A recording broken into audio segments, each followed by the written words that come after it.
Let me know when you're ready, Scott.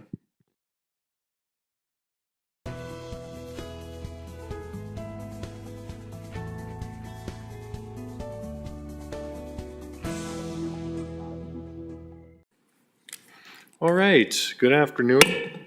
It's 4 o'clock. I'll call the Joint Review Board to order. Mark from the school district? Here.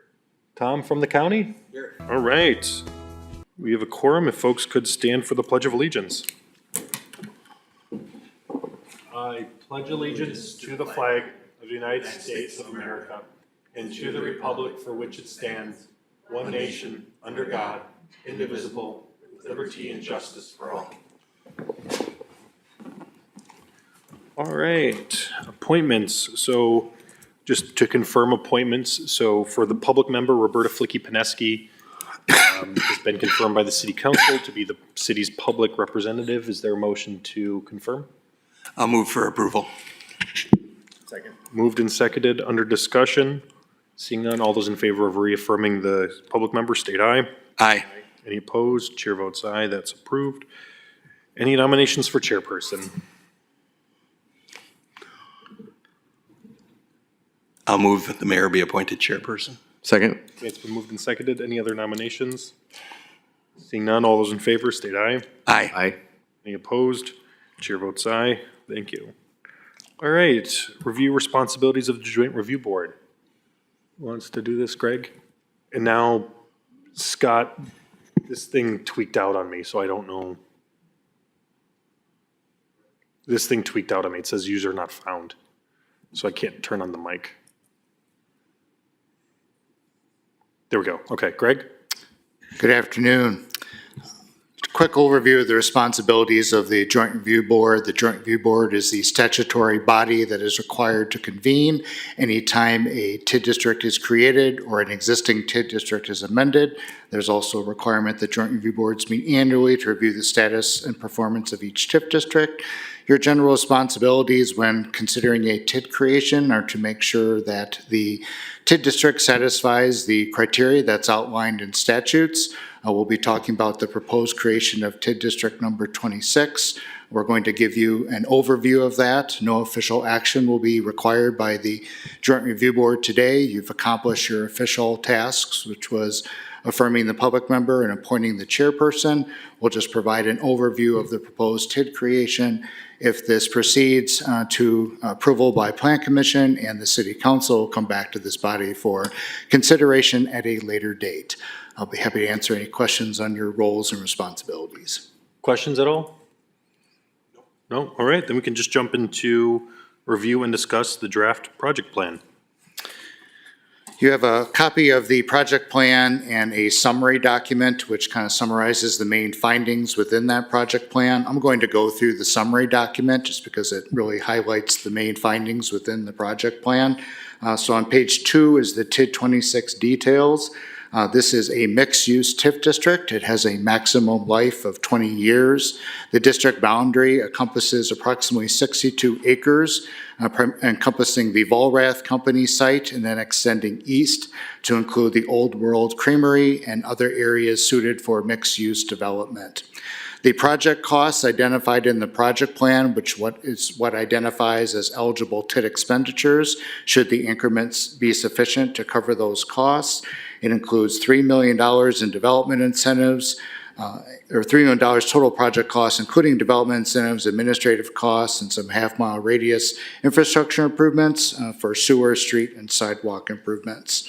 The initial phase of development, which is additional expansion at Volrath, is estimated to generate $8 million of additional incremental value from that project.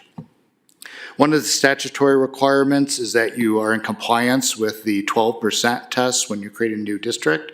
That means the incremental value of existing districts plus the base value of the proposed district does not exceed 12% of the city's total equalized valuation. With your existing districts and the proposed base value of this district, the city is at 4.1% of that 12% limit. So you're well under your statutory limit to consider creating new TIF districts. On page 4, the summary is the boundary of the district. As I mentioned, it encompasses the Volrath Company and then some areas to the east, including the Old Grove Creamery site. The future land use map can be found on page 5, which shows, existing manufacturing and industrial uses and residential uses within the TID district. One of the requirements for a mixed-use TID district is that you need to have at least 50% of the area suitable for some combination of commercial, industrial, or residential development. The land uses proposed within this district satisfy that test. On page 6 is a summary of the eligible project costs within the district. They're broken down in a couple different categories.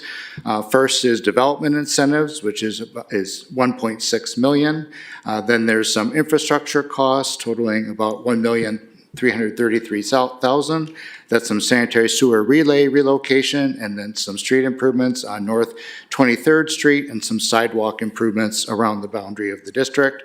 And then there's some allowances for ongoing planning and administrative costs over the life of the TID district. So again, the total project cost within the district is approximately $3 million.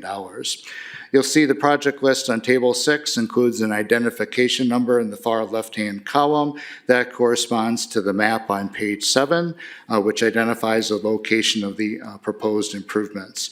So you'll see the development incentive pertains to Volrath, and then you'll see the location of the proposed street and sidewalk improvements and sanitary sewer relay improvements within the district. In terms of the financial analysis that's included in the project plan, we've really just focused on the initial phase of development within the proposed district. That's the $8 million of increase in incremental value from the Volrath project.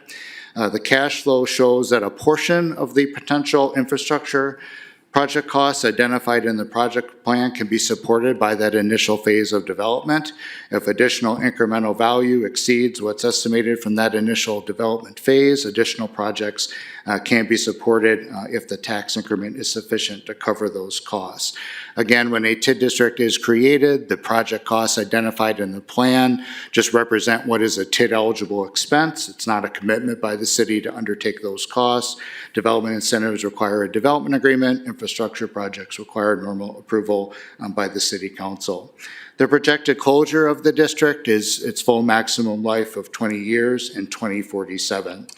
So the details of the financial analysis, which are also in the project plan, are found on the subsequent pages. Page 9 just shows the incremental value constructed from the Volrath project.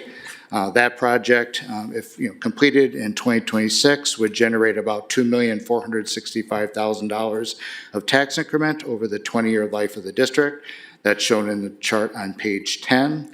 And then on page 11 is the cash flow projection. It shows that a portion of the infrastructure costs within the project plan can be supported by that $8 million of value. If additional value is achieved in the district, additional eligible project costs can be supported by the district.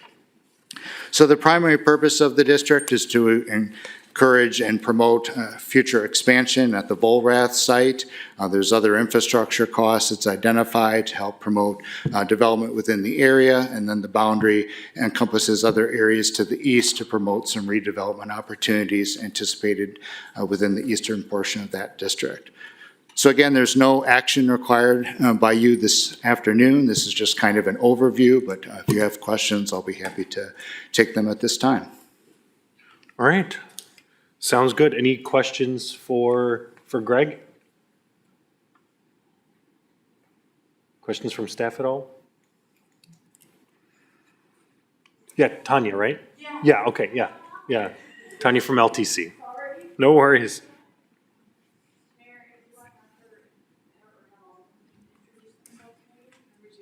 Wherever you want to go. Pick a seat. And just let the record reflect Tanya from LTC.